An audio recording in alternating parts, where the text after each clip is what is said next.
opened this bottle yet. I would never leave booze unfinished. Yeah.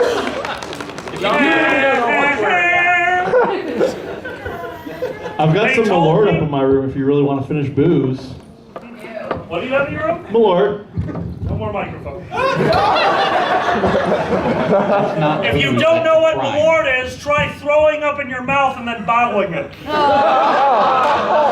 It's true. I cannot believe, like, this is my Groundhog Day, is telling this story. Where's the liver in the hat? Me and Kage just drank a full hat of liquor, that's all. That was the first thing somebody wanted to hear about. Seriously? It could be worse. Okay,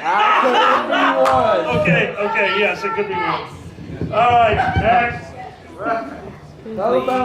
So, I helped out a convention named Midwest Fur Fest. Absolutely wonderful convention with it. But yes, who here goes to MFF? Who here is an MFF? I wish I. That is wonderful. I wish you did too. MFF is an absolutely wonderful convention. It's got a similar feel to it to AmFuCon. They work so closely together. They're so wonderful to each other, and they all hate me. And the reason I know that is MFF gave me a job to do, and that job was back of house manager for Hospitality Suite. Now, when they told me I was going to be doing that, they said, oh, it's nice and easy. You get a bunch of snacks and everyone touches them and sneezes on them and you throw them out immediately. Yeah, that sounds about right. But then they let me know that they were purchasing a soda fountain. Now I'm old. Soda fountain, remember those things? 4 spigots, push a button, tasty, diabetes. Well, that's how they described it to me, but instead, because, you know, Jew, we found a way cheaper soda fountain. Way cheaper. It was used and had 16 spigots. I don't know 16 sodas! The last one we were just gonna hook up to me and hope they picked it as just blood. Let me die. The blood is less sticky than this monstrosity. I would never put booze through a soda machine because I would die. It would just be like the end of the Little Rascals. I have never seen the Little Rascals. I just lied to all of you. So, we got this soda machine with 16 fountains, and they brought me orange soda, and root beer, and Code Red, and they put our stickers. It's actually still, I think it's one of my accounts, it's the sticker from the MFF machine, me holding a Diet Mountain Dew. And we actually came up with a bet. The first thing that lost all of it, the first thing that ran out, that's the new con chairman. And I just looked over at DeCaz's and held it down while staring at him.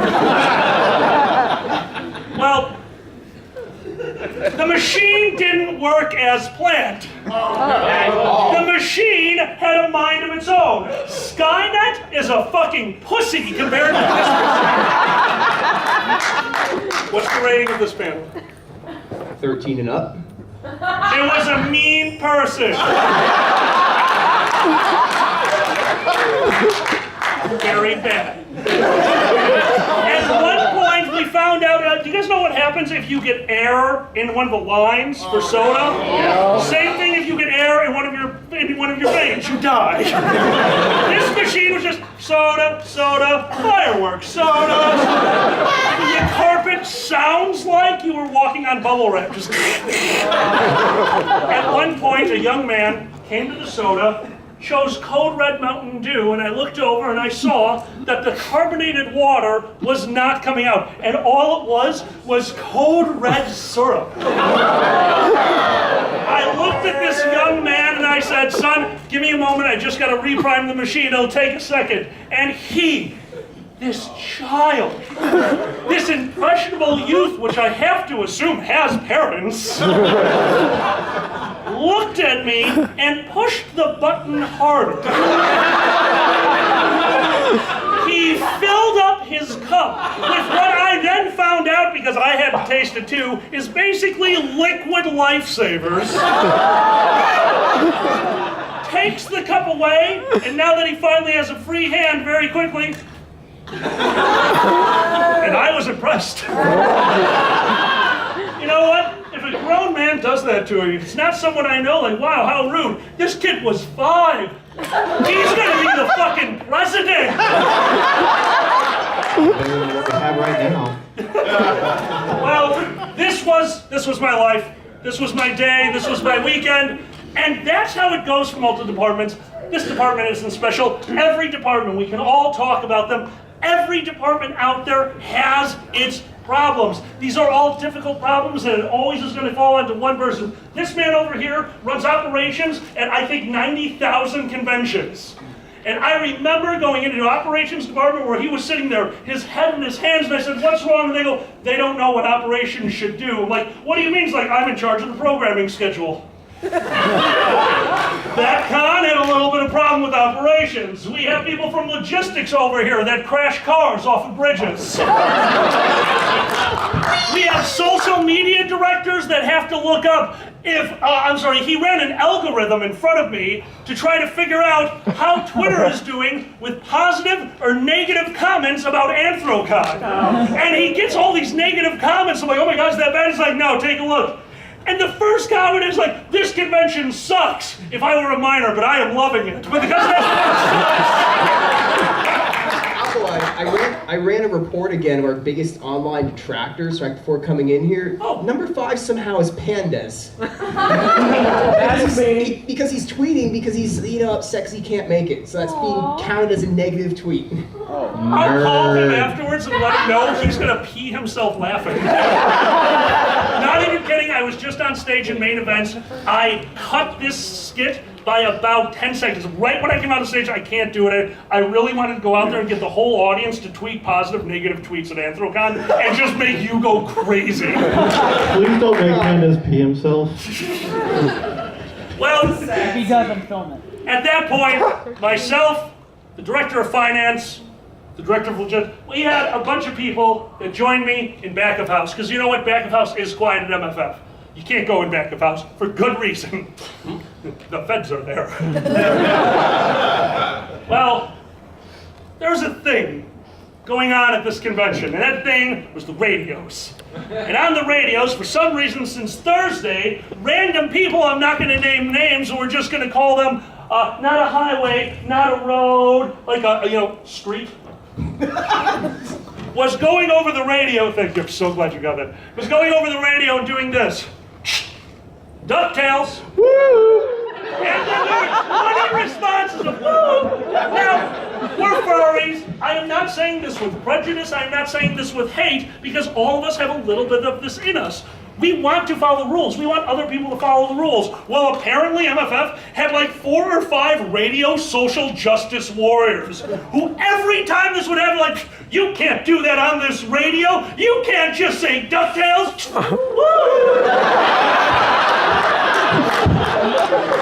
Well, at this time of night, at this point in our lives, this is getting obscene. We are sitting there in the back of house, in con suite, with tons of food all over the place, sitting down on counters. It's myself, it's Woody, it's the late great Takaza. We are all sitting there, we're having a good time listening to this radio chatter. And Woody and Takaza start getting involved because it's funny. Well, I laughed.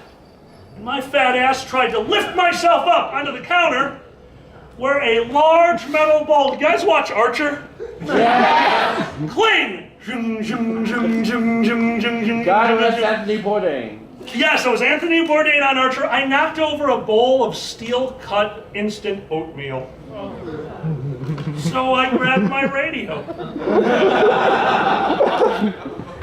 This is Alkali, the oatmeal has been spilled. Woody.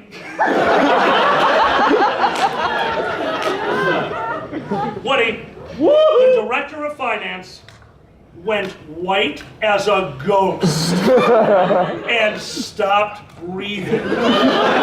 He stared at me. You know those weird animals that got the big old eyes, anime Cow in a characters? headlight. So he got the big old anime eyes, staring at me, trying to say something. Takaza is clutching his chest. And all of a sudden over the radio, "This is security, all radio chatter must cease, Alkali, where has the oatmeal been spilled?"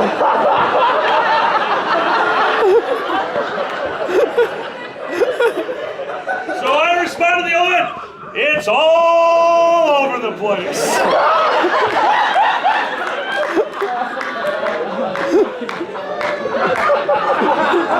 "This is security Alkali. What is your current location? We are en route. We are en route. Where are we going?" And I'm looking over at my two friends who were dying. I'm like, wow, comedy got easier.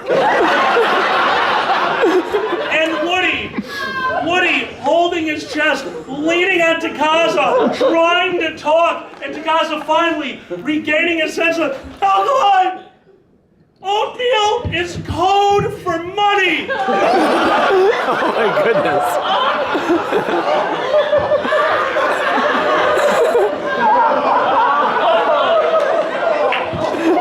If you don't know who I am, I run a very large chunk of charity panels at conventions. Now, we don't do this anymore, kind of because of this incident. But there was a time where it was known to a handful of people that if I did back-to-back charity events, this pocket could have $4,000 or $5,000 of charity money in an envelope, and I had just told security the money was everywhere.